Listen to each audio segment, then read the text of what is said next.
Hi there, and welcome to a special episode. I'm always extra excited when we have a success story to share. And I want to thank two people. First and foremost, of course, I want to thank Chrisanne for sharing her story with us. I'm deeply appreciative every time somebody does that. It's so helpful. Hope is that commodity we cannot get enough of. So thank you so much, Chrisanne. And also thank you, Fistwood, who commented on the briefer note from Chrisanne saying, hey, how about the full story? So thank you, Fistwood, for making this happen. So without further ado, let us jump right into an email from Chrisanne where she outlines the 5 things that really helped her get back to a place where she's sleeping well again. I haven't actually read it in detail, but just as I was going through it, kind of skimming it, I could tell this is going to be a good one. So I'm super excited sharing this with you. Let's do this. Here it is. Chrisanne writes the following. Back to the beginning of May, I had one night of no sleep at all. I watched the sun come up and I was awake the entire night. At this time, I was very stressed about my job situation in the midst of the pandemic. My job involves traveling, so it was put on hold due to COVID, leaving me spending lots of time at home, something I'm not used to doing at all. I wanted to go to bed early the second night, and I remember lying in bed having racing thoughts and just an overall feeling of restlessness inside me. I remember thinking, that's strange. Why am I not tired? I can't believe this is happening again. And I watched the sun come up again. I've always had a night here and there of bad sleep, but never 2 nights in a row with absolutely none. So I began going down the path of there's something seriously wrong with me and I need to fix it. This started a saga of doing 1,000 different things to figure out why I was having insomnia. You name it, I've done it. I've tried it. Doctor visits, herbs, sleep studies, sleep hygiene, counting sheep, drinking cherry juice, blue light glasses. Some things are just downright ridiculous, but I was desperate. I searched relentlessly on the internet for anything that could help me. And yes, I spent a lot of time on Reddit reading the Insomnia forum. I'm sure everyone here is very familiar with that smiley. Then I began to micromanage my sleep, routine, supplement dosages, as if my body were some sort of science experiment. I would go at least 2 nights in a row with 0 sleep weekly. And on the nights I would sleep, I got maybe 4 hours at the most. Occasionally, I would sleep 6 hours from just crashing, not sleeping for days.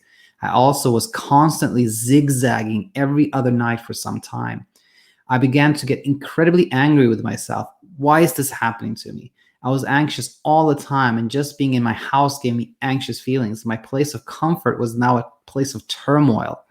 About 2 months in, someone on Reddit mentioned BedTyme and using CBT-I to help his insomnia. That's when I stumbled on Daniel's YouTube channel.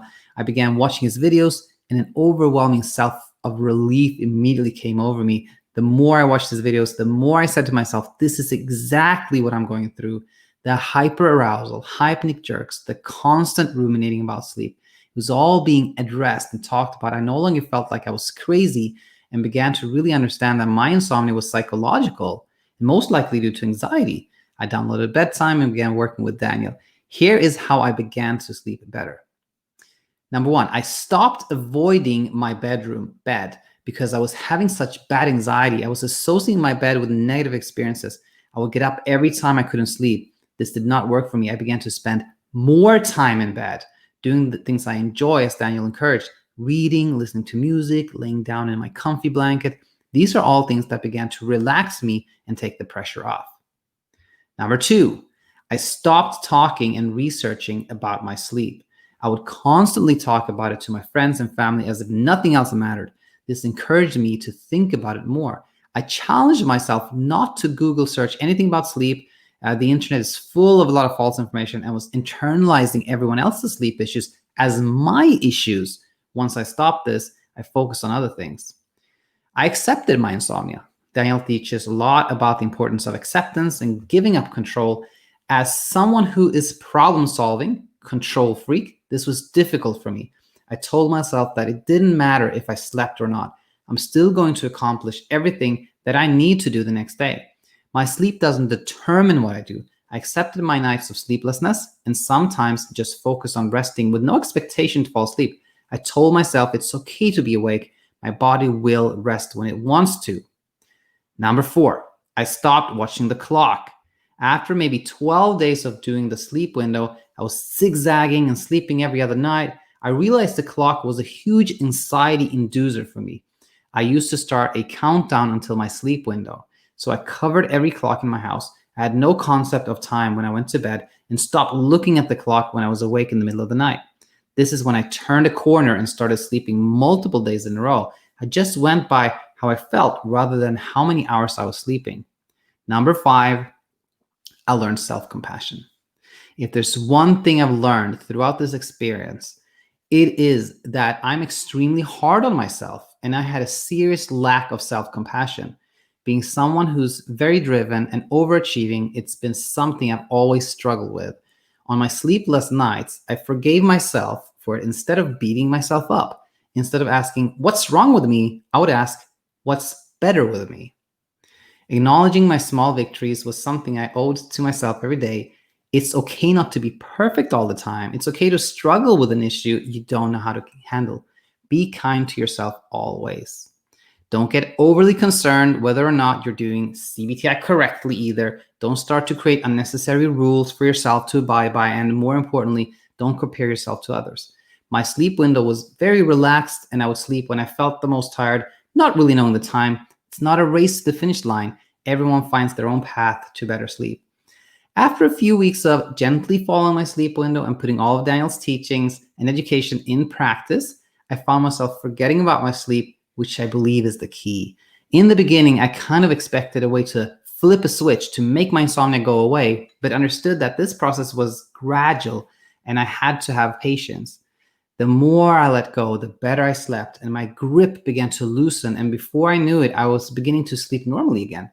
When I was in the midst of having insomnia, I didn't even ever get back to this point. When you have anxiety, you start to think catastrophic thoughts that tend to lead you away from what's realistic. I'm now sleeping soundly again and worry less. All these things I learned from Daniel's guidance and education, I can't thank him enough. I hope this helps some of you out there that are still struggling. All the best from Chrisanne. Wow. Chrisanne, first of all, thank you so much. And, my first, the emotion that goes through me as I read this is that this is so genuine and so insightful and so helpful, Chrisanne. I've read a lot of emails from people who are doing better, and I love every single one of them. But I don't think I've ever read anything that was so really, truly helpful and so insightful. I am going to read this again and learn from it and pass on teachings from this to everyone else. And I really have nothing to add, no comments or anything like that. I think this is just the truth right here in Chrisanne's email. So thanks so much, Chrisanne. I hope everyone who hears this finds a lot of value, and I'm sure you will, in fact. So take this to heart, learn from it, and you will too get to a place where you sleep really well. See you soon. Bye-bye.